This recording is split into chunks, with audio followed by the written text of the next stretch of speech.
Rise up!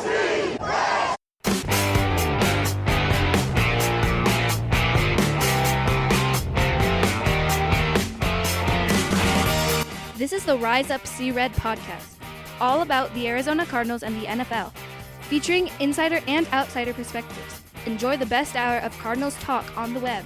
Now here are your hosts, Jess Root and Seth Cox.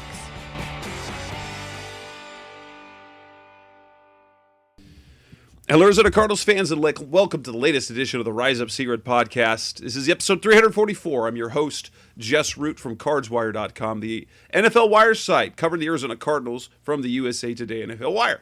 My co-host is Seth Cox from RevengeOfTheBirds.com, the Arizona Cardinals team site from the SB Nation family of sites.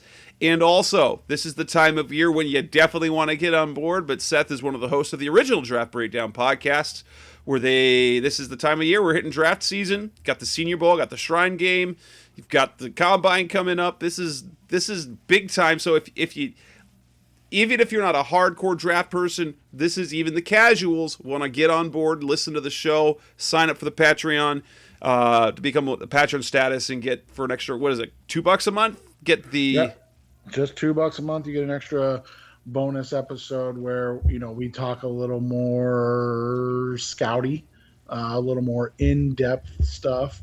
But it's a lot of fun, and like you said, this time of year it's the best time to subscribe, but it's also the best time to really get to know players.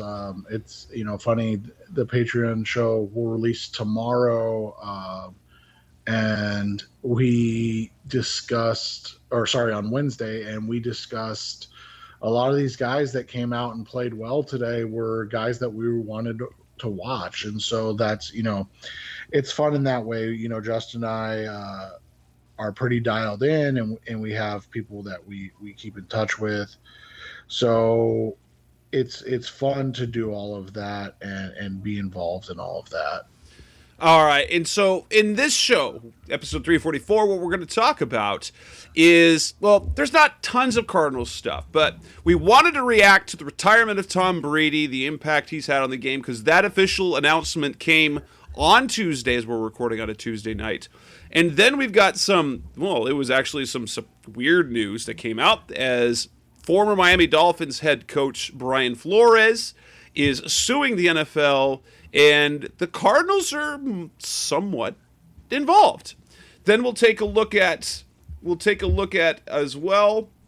We'll look at the Pro Bowl, DJ Humphries getting selected as an injury replacement, and our thoughts from over the weekend and the upcoming Super Bowl. So let's go ahead and get started. First, taking a look at Tom Brady. I just have to get a kick out of this because the original report came out Saturday from Adam Schefter from ESPN. It says, sources, Tom Brady is retiring from the NFL. And we're like, okay, that makes sense. Congratulations, Tom Brady. Every site on the internet that does anything about the NFL, their tribute to Tom Brady. And then the reports came out, said Brady reached out to the team, said, no, I haven't just retired and I haven't decided yet, only to then on Tuesday, yeah, I'm retiring on Instagram. I mean, does it surprise you how it went down? Because I was totally expecting something like this. I almost expected it on Monday, but then to have it on Tuesday, just 3 days after the initial report, proving that Schefter was right all along, he had the right information. It was almost like Tom's like, no, I don't have my Instagram post done. Yeah, and I think a lot of it is, Brady's still got some bitterness into into all of the Deflategate stuff, and let's be honest, these guys want to be able to do it on their own time, and not, I don't want this to be taken amiss from anything, but there was a recent Supreme Court justice, right, that was going to step down. So a lifetime appointee, and he was going to be like, okay, I'm done. And it got leaked to the media, and he wasn't happy. Like, these guys want to be able to go, out on their own terms. They want to be able to, and they want to be able to announce it on their own terms. And so, I think Schefter does a good job. I mean, we all know that he's dialed in with pretty much everybody and everything. And I think it's unfortunate that something as big as the greatest player ever retiring um, gets broken by a reporter as opposed to the guy that that the player himself and wanting to be able to announce it. So that's unfortunate. But from the rest of the standpoint, man, it's just one.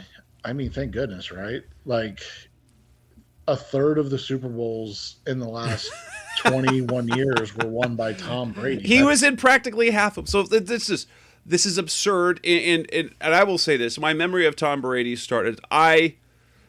As a younger adult and football fan, I did not appreciate him, and as he and those dominant Patriots teams, I disliked him. I despised him and everything he stood for.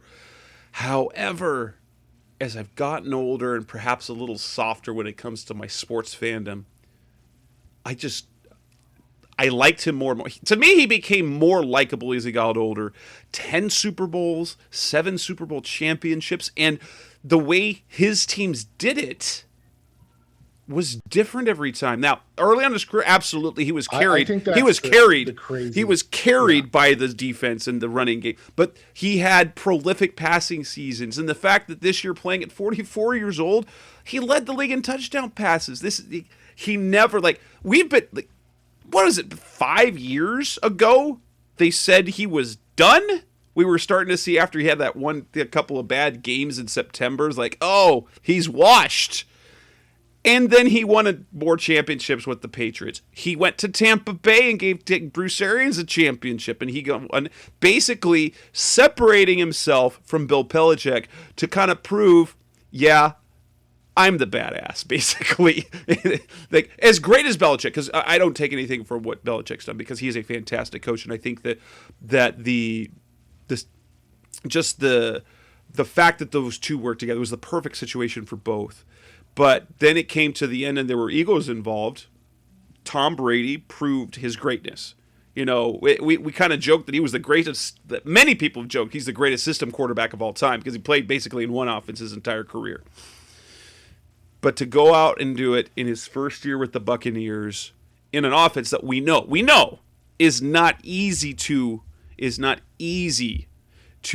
thrive in year one. He thrived, and with the help of another great defense and some prolific passing numbers, he got himself a championship at Tampa Bay, which was good for part of Cardinals fans who were rooting for the coaches on that staff. But truth is, I think it'll be impossible to see what we saw from Tom Brady ever again. And I know Patrick Mahomes gives us a little bit of hope, but even now, it's like each of the last 2 years, it's gone backwards for him.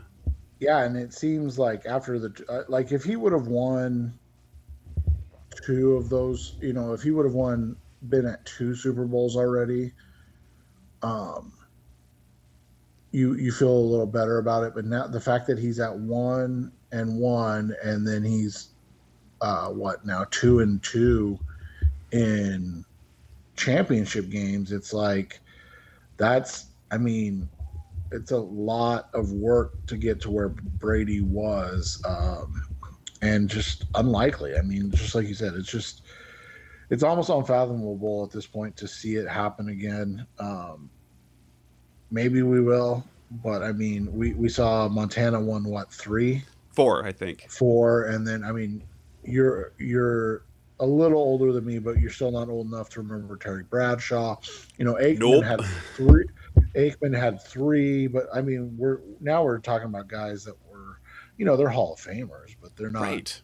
They're not. They don't even their careers, as great as they were, don't even sniff the career of Tom Brady, because I kind of saw it somewhere. He basically had 3 Hall of Fame careers in his career. Yeah, and the only guy that would, from a talent standpoint, I think would be Montana, right? Because he's he's the guy that also, won and put up big numbers in that era of football. But yeah, for the most part, I think you're right. Like, I mean, statistically, you're talking about a guy who would need to play at the level of Mahomes but continue to win. And that's not just win. Sorry, that's putting it too lightly. You'd have to they'd have to win Super Bowls. And that's, I mean, it's just, I don't want to say impossible, but I mean, It's basically impossible. Basically impossible. Think about the names. I mean, you're talking about Tom Brady has more Super Bowls than Peyton, Eli, Breeze, Rodgers, um, or as many Super Bowls as Peyton, Eli, Breeze, Rodgers, and Favre combined. Like, That's absurd. You're talking about 5 of the 10 best quarterbacks ever, 12 best quarterbacks ever, and they have as many combined. So it's just and we're seeing it now. Coming with what's our buddy's name, Patrick Mahomes. He had a $7.5 million cap hit this year. It goes up to about 41 million next year. Yeah.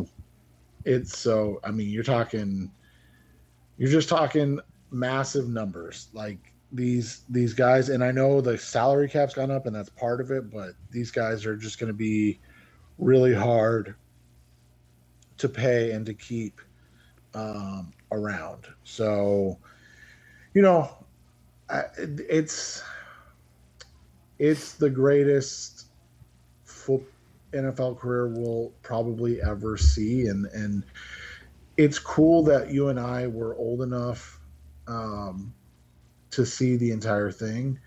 I think, to your point, it stinks that the first 3 or 4 we weren't mature enough to enjoy it, but that also comes, like you said, with age, where you get to say, damn, I'm seeing history. Right. Like, Oh, it becomes it's something different. So, yeah, and the other thing is that from a Cardinals perspective, it's very interesting to see the fact that the Cardinals can have this.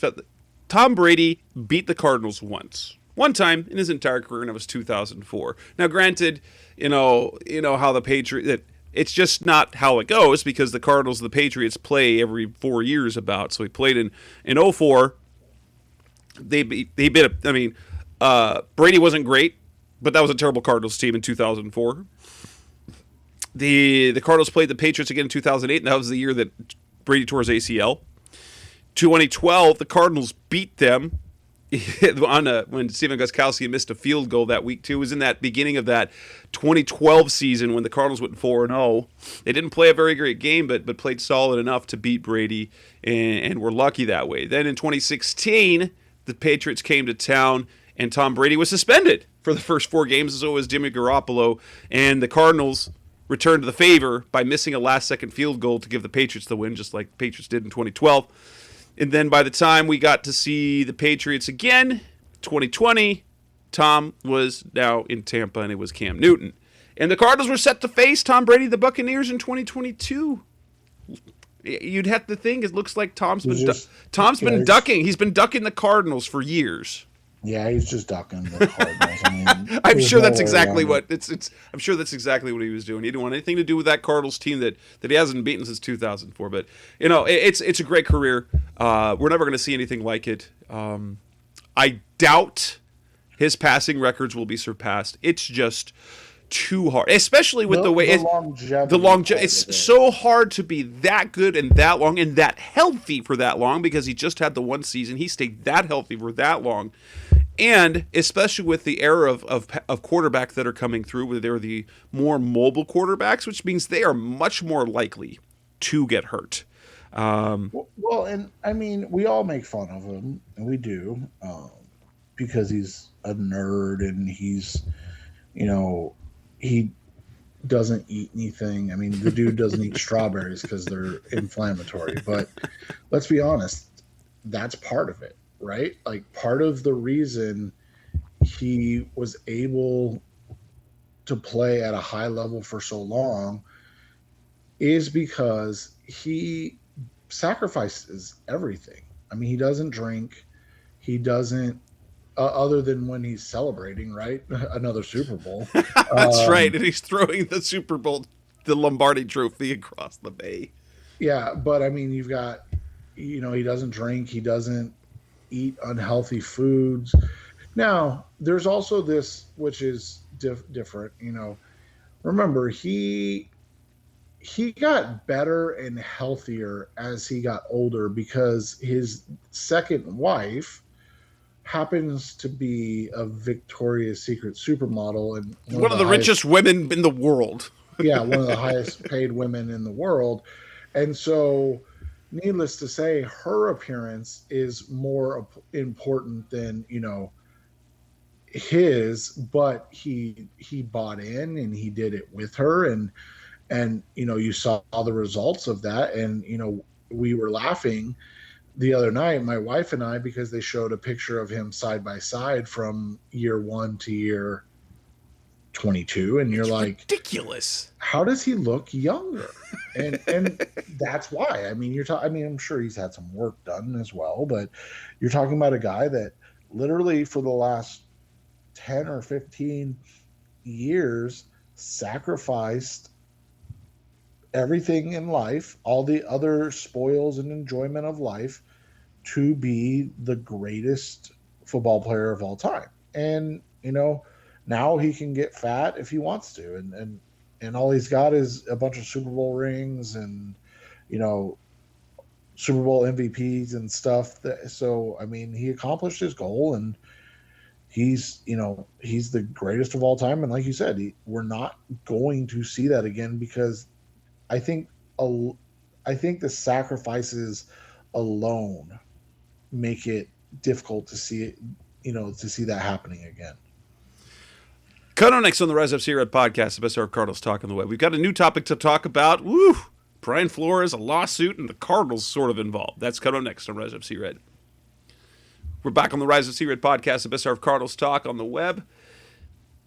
Brian Flores, fired by the Miami Dolphins, hasn't gotten hired by another team, has now decided to take the scorched earth method and filed a class action lawsuit against the NFL, named 3 specific teams: the Miami Dolphins, the Denver Broncos, and the New York Giants, but included every NFL franchise, all 32 teams, but named those 3 teams in the lawsuit for racist hiring practices.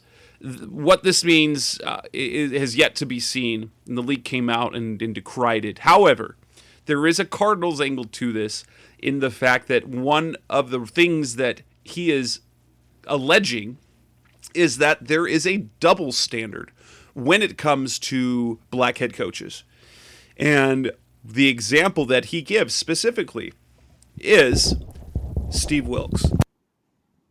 All right, go Cardinals. Yeah, and so they fired him after 1 year, and he cites other coaches that have done poorly, and the other coaches that have done poorly in that sense. And so the Cardinals are right in the middle of this as an example because, so Wilkes was gone after 1 year, a black head coach, didn't get a chance to. And on top of that, citing that he was, he had a rookie quarterback that he ended up starting because the veteran Sam Bradford didn't work out. His general manager was suspended for 5 weeks after a DUI arrest, and basically it was an awful roster. That every roster move that Kai made that offseason failed miserably. And it was a terrible year. It was a historically bad year, one of the worst teams I've ever seen ever, and he got fired.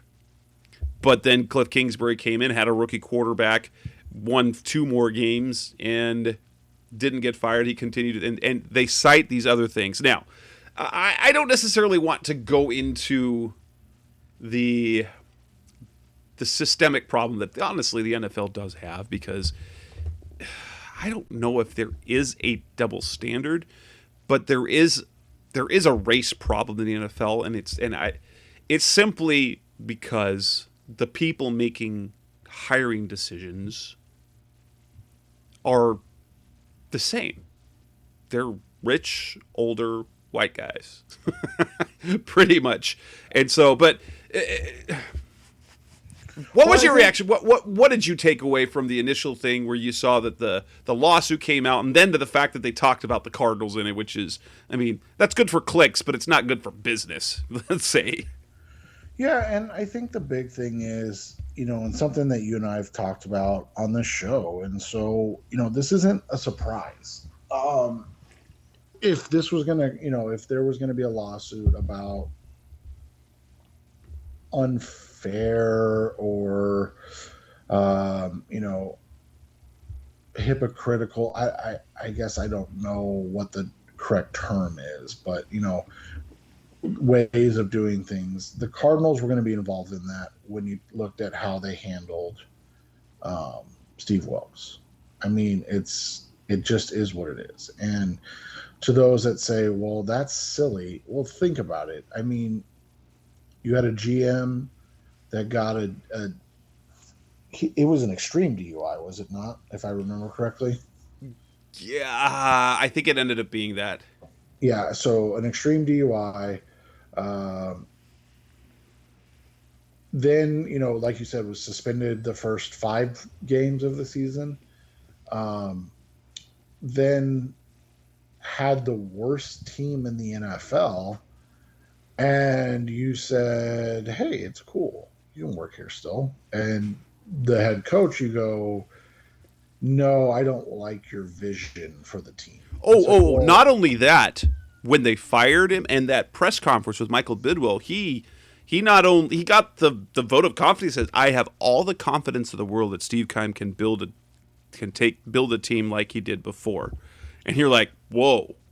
Yeah, and so it was just, I mean, it is one of those things. And look, is there a larger problem than just the Cardinals? Absolutely. Are you and I going to be able to solve that problem on this show? Nope, not going to happen. But we can say with certainty that we've always said that the fact that Steve Wilkes was fired and Steve Keim was retained always was going to be an issue. And it was always going to raise eyebrows. And, now it's coming home to roost, and I don't know if anything comes of it. I will say this: the Cardinals, from the employing of African Americans, are one of the more progressive organizations out there. Remember, Rod Graves was GM for a long time, and they were the first franchise to have a black GM and a black head coach when they had Denny Green. They've had black assistant coaches. So in terms of overall, they have promoted diversity. It doesn't mean they are great, but when it comes to the NFL, right, they've been ahead of the curve. And they're still one of the teams with a black coordinator. I mean, they have Vance Joseph still, so it's not like, Adrian Wilson and Quentin Harris are both, high-ranking officials in the front office. So it's not like it's something that I think is going to be an issue when it's like delved into. However, we've said this from the beginning. It was an interesting decision, I guess is the easiest way to put it, right? An interesting decision to decide to retain Steve Keim and fire Steve Wilkes, because, but At the same time, I'm not the owner, so now I don't have to answer to anybody about this. Right, and it's hard. It's hard. The Wilkes thing is really hard because of just how bad those Cardinals were. I still don't know how they won 3 games because they were atrocious on both sides of the ball. What was it? They were like minus 200 almost in point differential. Michael Bidwell even came out and said, like week 1. The way the Cardinals came out and played in week 1, he was worried. He was very concerned from the very first game. And I think he had buyer's remorse like, oh, what did we do? Well, and here's the one thing I'll say. And this is, I don't want to absolve the Cardinals of anything.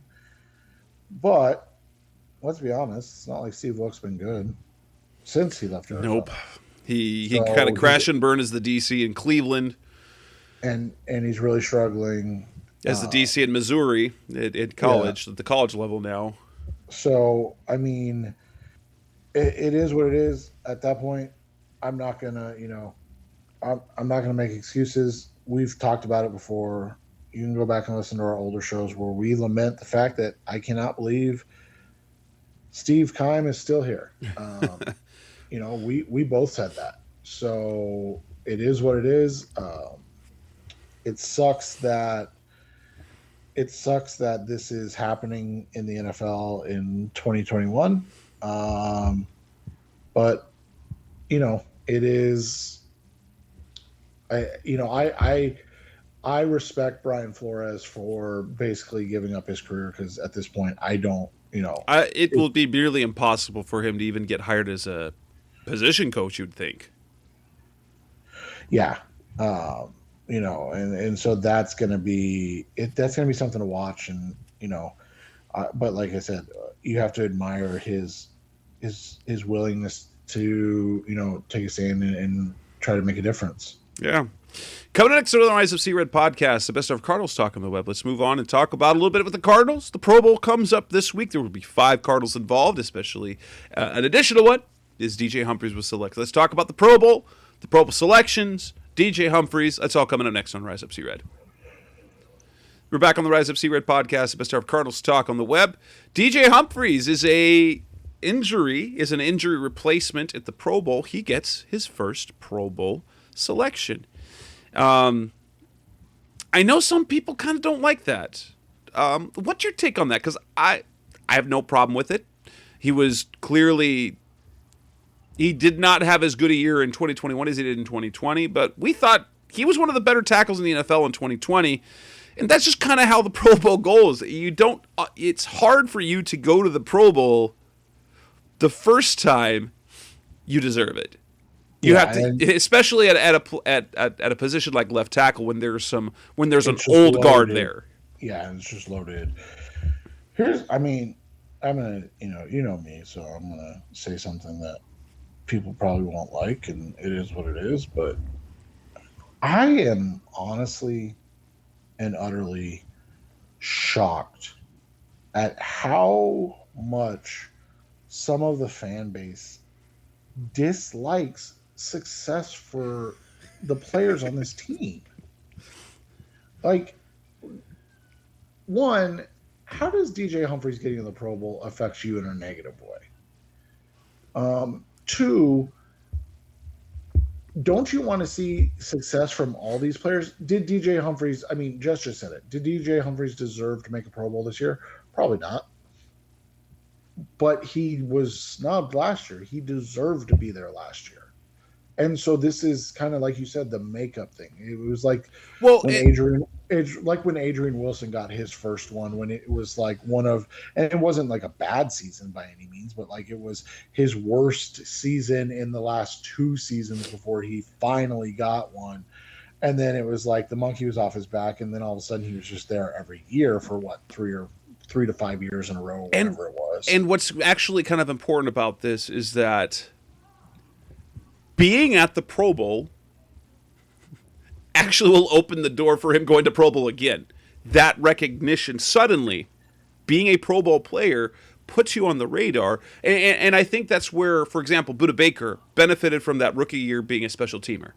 When he got his name known around the league, Pro Bowl player as a special teamer, as a rookie, that carried into when he broke out as a safety, because there's a lot of really good safeties. But now that he's been to the multiple Pro Bowls, he is automatically, fair or not. Now, we know Budda's a fantastic player, but that's how this goes. So once you gain some notoriety, just a little bit, that's how that happens. And let's be honest, Cardinals offensive linemen don't make the Pro Bowl. So this is a positive thing. Mike Iupati was the last one to make the Pro Bowl, last lineman for the Cardinals to make the Pro Bowl in 2015. And then before that, let's go back to freaking Lomas Brown. In 1990, he's the last tackle. 1996. I remember Lomas Brown. He played for the Cardinals when I was in high school. Yeah, I was 10. So, that's my big thing. And I don't mean it in a negative way when I say that, but like, why would you be upset that this guy made the Pro Bowl? Like, you should be happy. You should. Yes, the way the season ended sucked, but are we really just going to be like, well, I don't want any success for any of these guys until Kyler, cut everyone, fire everyone? It's good to get notoriety. And you know what? And I think part of it, there's still a number of fans that just dislike the Pro Bowl. And I'll say this. I think the Pro Bowl is fun. Don't take it serious. It's not serious football. It's fun. It's getting a bunch of great players on the field in a different setting where it's kind of competitive. But it's fun to watch because you get to see all this greatness on the field at the same time. It's a great experience, especially for younger, good players, because they get their taste of, oh, I belong. And it's going to be exciting. I think I will watch some of it, and I will pay attention to what the Cardinals players do. The fact that we've got a Pro Bowl quarterback 2 years in a row, that's great. It's fantastic. Cardinals fans enjoy it. Cardinals, we've been talking about for years. Cardinals fans have been talking about how everyone hates the Cardinals. It turns out our fans hate the Cardinals. Yeah, I mean, it's becoming a lot of self-loathing. Which, I mean, I get it. Like, the end of the season sucked. I don't want people to think that Jess and I are saying, oh, well, it's over, it's done. But at the end of the day, there's a couple things. One, Jess and I have 9 children between the two of us. We've got way more important things to worry about than the Cardinals sucking at football. In fact, it saved both of us having to take time off from our actual jobs to go cover them in LA, because we probably would have if they. Now, I'm not saying we wouldn't have done it. We would have done it and smiled and enjoyed it, but we both would have had to have taken off actual work to go do our pretend work that we love. So there's that. The other thing is,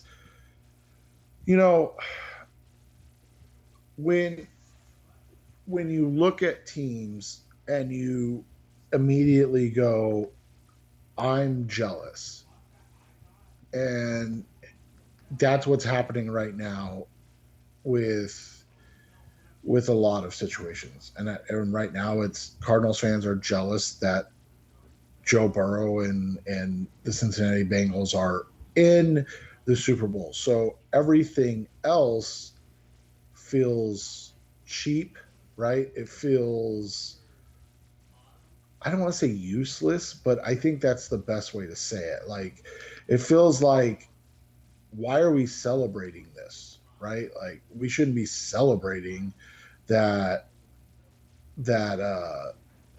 Kyler's in the Pro Bowl. He should be wanting to play in the Super Bowl. Well, trust me, he wants to play in the Super Bowl.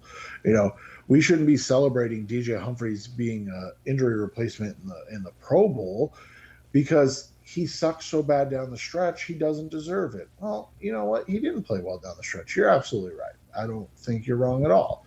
But he's there. So let's just enjoy him getting to be there, and let's enjoy him, uh, like Jess said, being amongst an elite group of talent for the first time in his career, and say, hey, great job, DJ. Absolutely. Yeah, I mean, football fans, guys, have fun with it. Enjoy football. And yeah, so we're enough about that. Let's talk about the other thing that we're going to be loathing, and that's about the Super Bowl. So coming up next on the Res Up C-Rib podcast, the best our college talk on the web. Let's talk about this Super Bowl matchup. Do we want to root for Joe Burrow? Do we not? Are we jealous? What is it? That's coming up next on Rise Up C-Red. We're back on the Rise of C-Red podcast, the best of Cardinals talk on the web. My goodness. The Super Bowl is set. It is the Rams against the Bengals. Did you think at all, like I'll say this, I did not think that the Chiefs, I didn't think the Bengals had a chance at all to beat the Chiefs. And then the way it went down in the first half, I'm like, this is going to be a blowout. And then yet, they came back and won. I can't believe how badly Patrick Mahomes and the Chiefs played in the second half of that. Well, basically, from right before halftime to the rest of the game. It doesn't compute, honestly. Yeah, it was a bad performance. And, I go back to a lot of people I speak with. And I talked to a couple big Chiefs fans on Twitter, and text messages and stuff like that as well. And what is hilarious to me, and we're talking about, fan overreactions. There's a contingency of Chiefs fans that are ready to move on from Andy Reid. And because they've had, they've had the loss to the Patriots in the AFC Championship game. They've obviously had the loss in the Super Bowl to the Tampa Bay Buccaneers, and now this loss, and it's, and I was going to bring this up to you, later, and it's something, not to discuss now, but I think as fans, we almost get spoiled, right? Like when It's they exactly with what it success, it's like the Cardinals have never won a Super Bowl, and if they got to the Super Bowl and won with Cliff Kingsbury, you and I would basically be like, for the next 5 years, we'd be like, yeah, they went 1-15. But dude, remember they won the Super Bowl. Just think about the Arizona Diamondbacks, who won a World Series in 2001, and we're still celebrating it. Like, this team the Diamondbacks haven't been relevant for most of the last 20 years, and yet that one championship, I'm nearly 45 years old, and that happened 21 years ago. And I still feels like it wasn't that long ago. Well, and not just that, but think about this. And I don't mean any disrespect when I say this to the Phoenix Mercury and the Arizona Rattlers, but that's literally the only championship this town has ever won. I mean, ASU's never even won a championship. No. For God's sakes. Oh, that 96 season. So that's the thing. I mean, you're just talking about a glory that is so, rare. And so I think, and that's one of the things, that I think gets underplayed is how much these dynasties kind of ruin the mentality of fans. Right now, should Chiefs fans be upset? Yeah, I mean, you were up 18, you lost an 11-point lead. That sucks, dude. I mean, it sucks, and your franchise quarterback played like absolute dog crap the second half of the AFC Championship game. he's also the only reason that you're going to be the Super Bowl favorite again next year. Like, like the reason that the Chiefs are going to go into 2022 as the Super Bowl favorite is because Patrick Mahomes is the greatest quarterback on the planet. And so those things happen. I mean, bad games, bad quarters, bad halves happen. But we just can't put it in perspective because we expect everybody to win 7 Super Bowls. You know, like We were just talking about it. Tom Brady's career doesn't happen. It doesn't. Yeah, and so it's just, I mean, it is what it is. And so when you look at it, yeah, I mean, I feel bad for us as Cardinals fans, because what do you cheer for? And you and I have talked about this. It's almost, you almost are cheering for the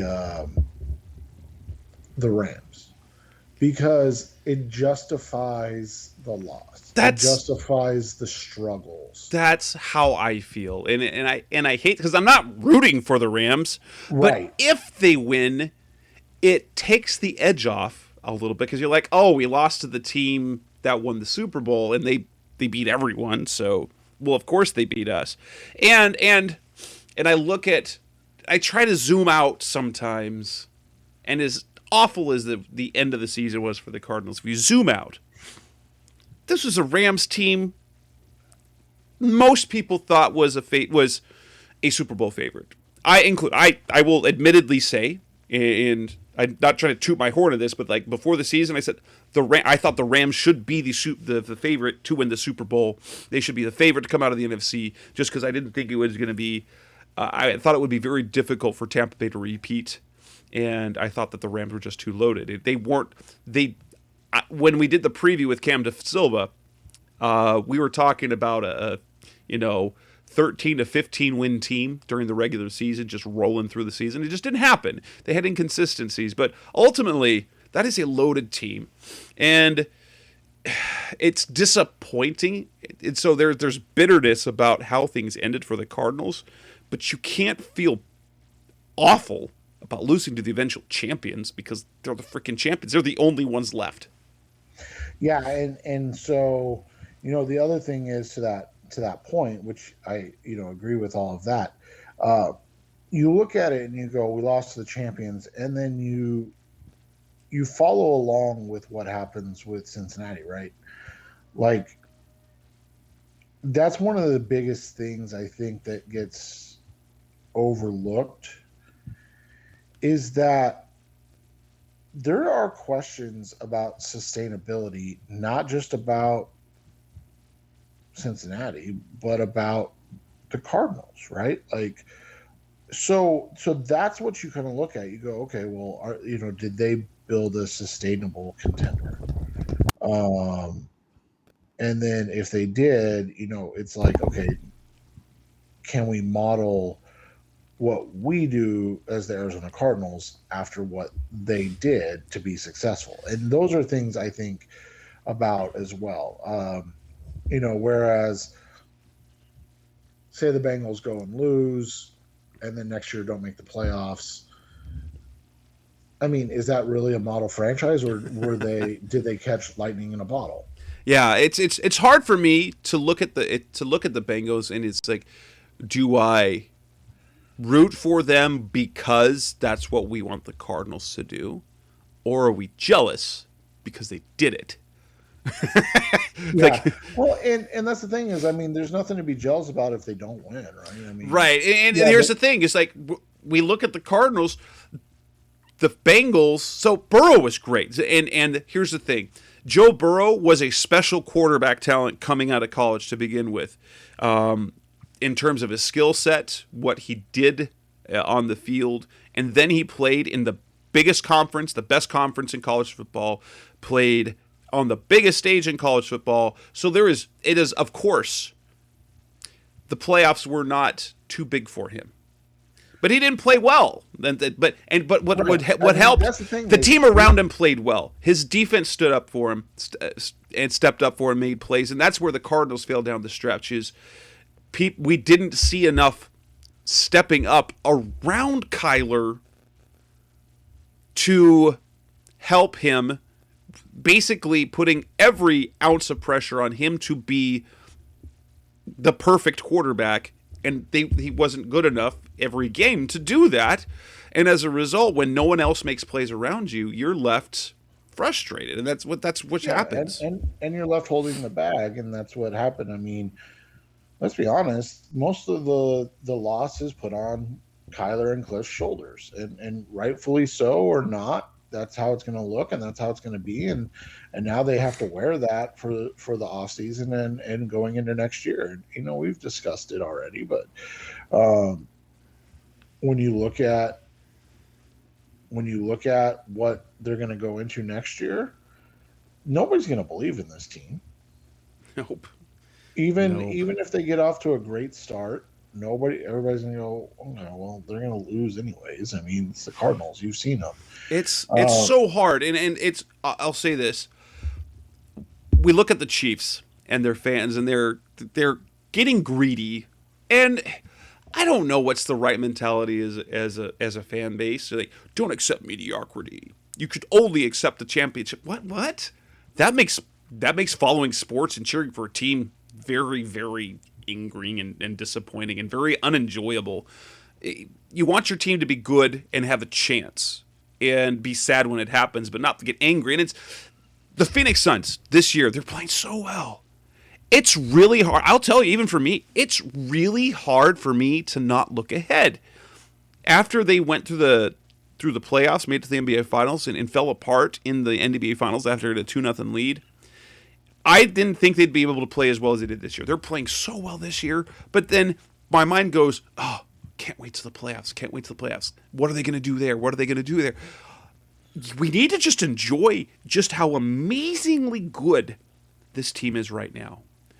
Well, and you know what's fun is when you want to make a Suns fan mad is just tell them how disappointing their season was last year because they didn't win the championship. Right. I mean, literally, if you want to fight with people, because that's what the reality is, you go, well, you know, the Cardinals failed down the stretch, and Kyler's, you know, this, and Cliff is this. I'm like, I mean, they could be like the Suns and choke in the biggest stage of them all and lose 4 straight games. I mean, and so the Sun season was a complete failure then. I mean, an utter failure because you were up 2-0 and you failed to even win another game.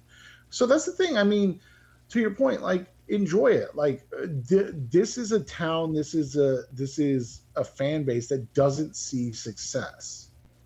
And so if you're going to say the only success is winning a championship, I can promise you, because I've lived here all 36 years of my life. Jess has lived here all 45 years of his life. There's one championship combined. One. My dad is 64 years old. He's seen one championship. They don't happen here. So if your end goal is that if you don't win a championship, the season's a failure, well, then every year you're going to be just disheartened and not be able to deal with it because it's going to be a failure almost every year. Right. And the fact is, even when you have great teams, it not only takes talent, and it takes fortune, luck. Because anything can happen in the playoffs. We've seen it. I mean, that's just you can be disappointed and root for your team and expect the team to try to put their best team on the field. But if it doesn't end in a championship, if you're just going to be sad, you know, that's an awful way to do it. You can be disappointed in the game. I will say this. I mentioned this after the Cardinals lost their playoff games against the Rams. I wrote that recap, and I write, you know, over the course of the week, I write 50-ish articles a week, and I don't usually have a problem with it. I needed about a 24-hour cleanse. Like, I couldn't do it. I couldn't add anything, and that was me as a as a fan and as a professional. It was hard for me. But we can't go on being bitter. I mean, now we look for next year how to be better. I prefer, I'll say this. I prefer to think about sports positively, because if we're not going to enjoy the ride, why are we doing it? Why are we doing it? Well, exactly. You're going to end up, and that's the thing is like, if all of your successes and failures, you rank them based on, well, where, either a championship or well, you can lose here but not here, or you can lose this way but not this way. Like, I've said this before, and I know there are people that disagree with me, but the way the Cardinals lost, yes, it sucked. Yes, it was embarrassing. I would rather lose that way 100 times out of 100 than the way the Bills lost or the Chiefs lost. Oof. Like, I would rather be embarrassed, humiliated, talked about as not belonging on the same field than deal with the what if heartbreak. Because at least you left knowing we weren't the better team. Like, we weren't as good as this team. As opposed to, if I do X, if I do Y, if A or B happened. And you think about that. And I can tell you from a personal, like, as coaching my kids in sports, we lost, in our game by last second touchdown. And all you think about is, if we would have called this defense, if we would have run this coverage, this blitz, and that's all you think about. Whereas if you just get run off the field, you're like, well, we weren't as good as them. And that sucks. And, it sucks that we're not as good, but we weren't as good as them. And so it's a lot easier pill to swallow. I know there's people that disagree with me, and that's fine. You're wrong. But so let's talk about this. So who do you think is going to win? Now, I don't know who to root for. I can't root for the Rams as the division rival, but I'd rather see the Rams win because of the whole Cardinals losing to them. It'd be fun to see Joe Burrow get a championship, but is it really fun to see Joe Burrow get a championship before Kyler Murray? Is it really enjoyable to see the Bengals, a joke of a franchise for most our lives, yeah, basically our entire life, have them win a championship before the Cardinals? There's nothing. Every outcome of this game is disappointing, honestly, and I think the Rams are going to win. But I didn't think the Bengals would have a chance against the Chiefs. But honestly, I think this Rams team is a team of destiny this year. They found things the right way. They're definitely not perfect, but I think their defense will be good enough and will make enough plays. And I think Matthew Stafford can have his magic ending. I think, in that sense, there's a lot of quarterbacks in the NFL that I like. Matthew Stafford is very likable. I mean, it'd be great to see him have a happy ending, because it reminds me of Carson Palmer, and he didn't get that. Yeah, and I think they will as well. I'm going to go with them to win the game. It's they're a very talented team, and we've talked about it. They went all in, and then they had injuries, and they went further all in. Like, they just kept pushing their chips in, and it's they've hit blackjack somehow every single time, and it's crazy to think about. I mean, they should have lost to Tampa Bay. They should have lost to San Francisco, and somehow, some way, they didn't. I mean, if Jaquiski Tart just literally catches the football, that game's over. Right. And that's what I talk about, when I talk about, like, I'd rather have gotten blown out than go, if Jaquiski Tart just catches the football, we're in the Super Bowl. So it's fun not to have to worry about that.